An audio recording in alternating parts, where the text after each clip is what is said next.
नमस्कार, हम आशा शर्मा देवरिया जिला से। अभी हम दुल्हन उतराई गीत गाओ तनी।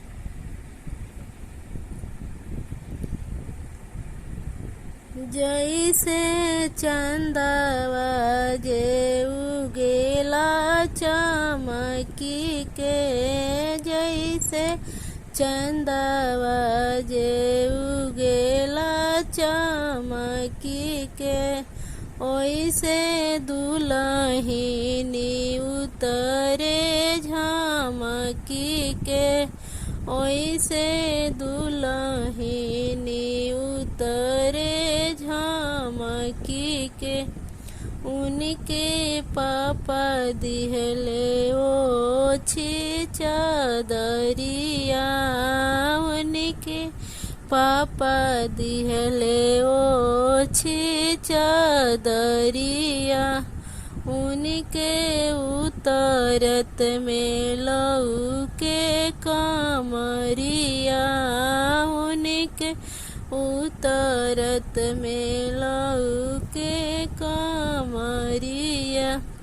जैसे चंदवा जे उगेला चमकी के, जैसे चंदवा जे उगेला चमकी के, ओइसे दुल्हिनी उतरे झमकी के।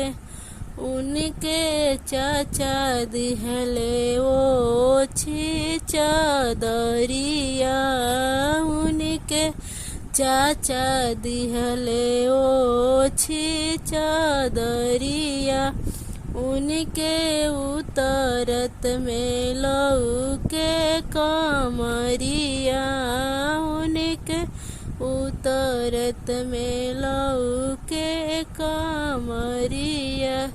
जैसे चंदवा जे उगेला चमकी के, जैसे चंदवा जे उगेला चमकी के, ओइसे दुल्हिनी उतरे झमकी के।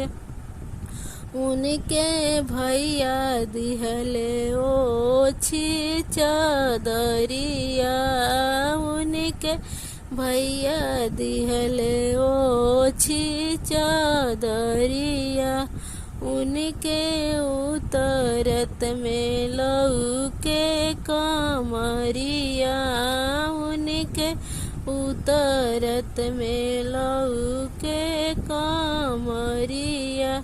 जैसे चंदवा जे उगेला चमकी के, जैसे Like, comment and share. जे उगेला चमकी के, ओइसे दुल्हिनी उतरे झमकी के।